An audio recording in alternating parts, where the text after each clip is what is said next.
무리가 몰려와서 하나님의 말씀을 들을새 예수는 게네사렛 호숫가에 서서 호숫가에 배 두 척이 있는 것을 보시니 어부들은 배에서 나와서 그물을 씻는지라. 예수께서 한 배에 오르시니 그 배는 시몬의 배라. 육지에서 조금 떼기를 청하시고 앉으사 배에서 무리를 가르치시더니 말씀을 마치시고 시몬에게 이르시되 깊은 데로 가서 그물을 내려 고기를 잡으라.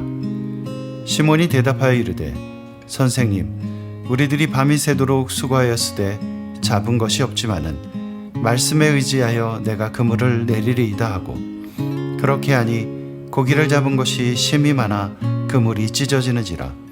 이에 다른 배에 있는 동무들에게 손짓하여 와서 도와달라 하니 그들이 와서 두 배의 체험에 잠기게 되었더라. 시몬 베드로가 이를 보고 예수의 무릎 아래 엎드려 이르되 주여 나를 떠나소서 나는 죄인으로소이다 하니 이는 자기 및 자기와 함께 있는 모든 사람이 고기 잡힌 것으로 말미암아 놀라고 세베대의 아들로서 시몬의 동업자인 야고보와 요한도 놀랐음이라. 예수께서 시몬에게 이르시되 무서워하지 말라. 이제 후로는 내가 사람을 취하리라 하시니 그들이 배들을 육지에 대고 모든 것을 버려두고 예수를 따르니라. 잔잔한 호수 위에 작은 배가 한 척 떠 있습니다. 예수님은 그 위에서 사람들에게 말씀을 전하십니다. 사람들은 그분의 말씀을 듣기 위해 귀를 기울입니다. 하지만 그러지 않아도 예수님의 목소리가 잘 들리는 한 사람이 있습니다. 바로 시몬 베드로입니다. 그 배는 시몬의 것이고 그는 지금 예수님을 모시고 호수 위에 있습니다. 시몬은 그물을 싣고 있었습니다.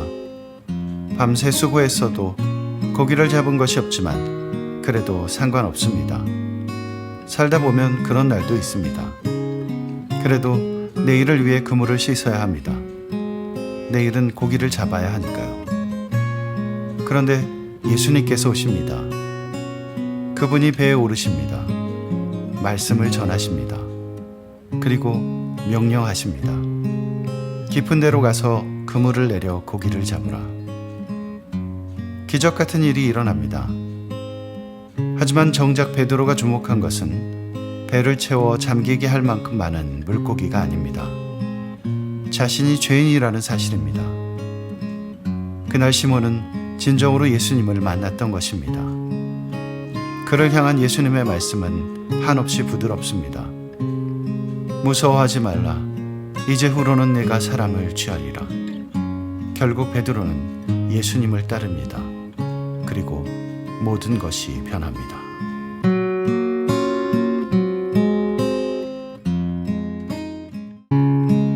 예수께서 한 동네에 계실 때 온몸에 나병 들린 사람이 있어 예수를 보고 엎드려 구하여 이르되 주여 원하시면 나를 깨끗하게 하실 수 있나이다 하니 예수께서 손을 내밀어 그에게 대시며 이르시되 내가 원하노니 깨끗함을 받으라 하신대 나병이 곧 떠나니라.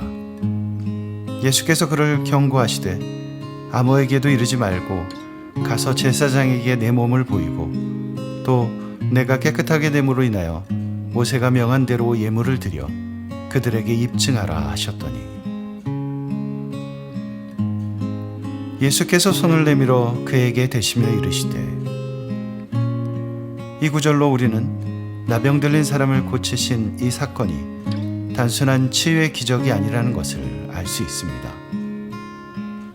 예수님께서 단지 그 사람을 고치기 원하셨다면 말씀만으로도 충분했을 것입니다. 하지만 주님은 금지된 행동을 하십니다. 나병 환자에게 손을 대신 것입니다. 그 사람은 오랫동안 격리된 삶을 살았을 것입니다. 그는 단지 건강만 잃은 것이 아닙니다. 가족과 친구, 모든 사람들과의 관계가 단절되어 살아야 했습니다. 도대체 몇 년 만에 사람의 손길이 닿았던 것일까요? 예수님은 그가 잃어버린 가장 중요한 것을 돌려주십니다.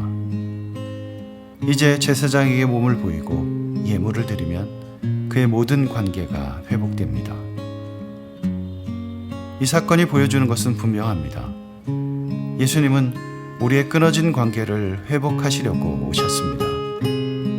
화목. 예수님은 우리를 되돌려 하나님과 화목하게 하기 위해 오셨습니다. 이제 나병 환자를 고치신 그 손길이 우리를 만지고 계십니다. 우리는 회복되어 아버지 품으로 돌아갈 수 있습니다.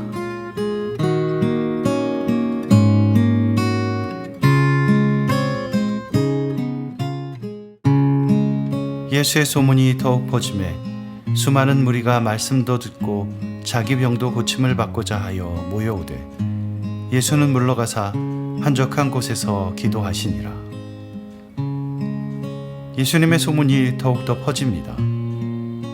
놀랄 만큼 권위 있는 말씀과 온갖 병자들을 고치시는 능력에 대한 소문입니다. 수많은 무리가 말씀을 듣고자 병을 고침받고자 예수께로 나옵니다. 하지만 사람들이 그렇게 모여오는데도 예수님은 동요하지 않으십니다. 오히려 조용히 혼자 계실 수 있는 곳으로 물러가십니다. 그리고 기도하십니다. 예수님의 제자라는 이름으로 살면서도 우리의 삶은 그분과 참 많이 다릅니다. 조금만 바빠도 사람들이 알아줘도 허둥대고 우쭐대느라 정신이 없습니다. 하지만 예수님은 그러지 않으셨습니다. 주님은 기도하셨습니다. 예수님을 닮기 원합니다. 그래서 주변의 상황이 어떠하든지 반석 위에 선 것 같은 든든한 믿음을 갖기 원합니다.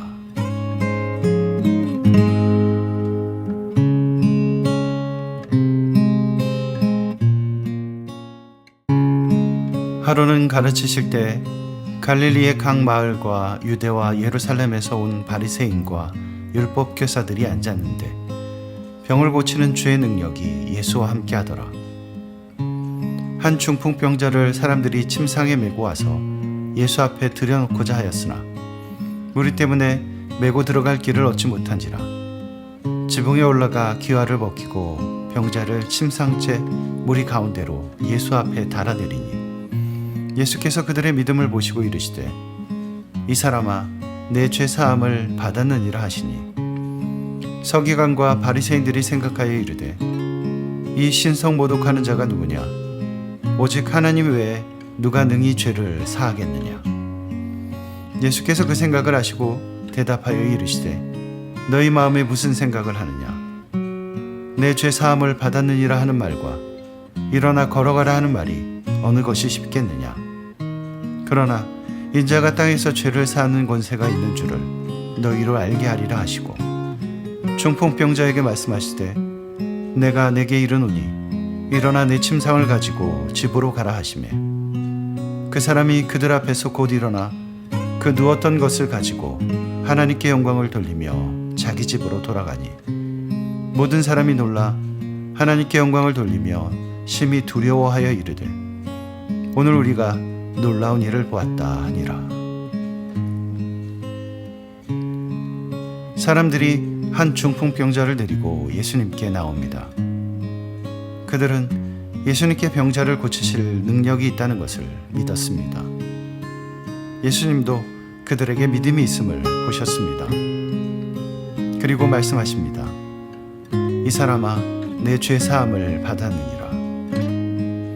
예수님의 이 말씀으로 사람들의 눈앞에 벌어지던 사건의 성격이 완전히 바뀝니다. 그들은 그저 병고침을 받기 위해 나왔지만 예수님은 더 깊은 곳에 더 근본적인 문제를 해결하시는 것입니다.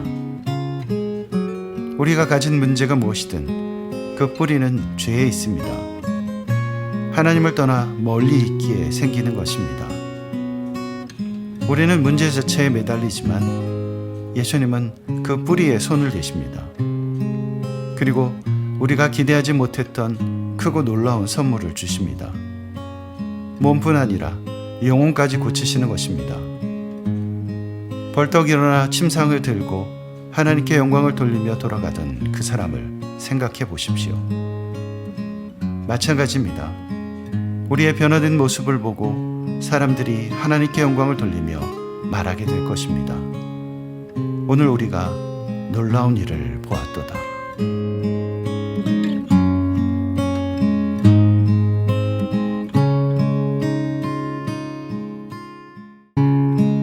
그 후에 예수께서 나가사 레위라 하는 세리가 세간에 앉아 있는 것을 보시고 나를 따르라 하시니 그가 모든 것을 버리고 일어나 따르니라. 5장에서 우리는 계속되는 말씀의 권위를 봅니다. 이미 우리는 예수님의 말씀이 선포될 때 어떤 일이 일어나는지 충분히 보았습니다. 예수님께서 말씀하시자 베드로와 야고보, 요한이 모든 것을 버려두고 그분을 따릅니다. 말씀 한마디에 나병이 곧 떠납니다. 말씀이 선포되자 중풍병자가 일어나 침상을 들고 집으로 돌아갑니다. 그리고 이제 레위를 부르시는 장면에서 예수님께서 가지신 말씀의 권위가 더욱 분명하게 드러납니다. 나를 따르라. 이 짧은 말씀은 세간에 앉았던 레위뿐 아니라 그 후로 예수님을 만난 모든 사람의 인생을 바꿉니다. 그 말씀을 듣는 사람들은 이전에 걷던 길에서 돌아서 새로운 길을 걷게 됩니다. 왜냐하면 따르라로 번역된 원어가 함께 길 위에 서다라는 뜻을 갖고 있기 때문입니다. 그들은 예수님과 함께 걷는 길 위에 서게 되었던 것입니다. 지금 당신도 예수님과 함께 걷고 계십니까?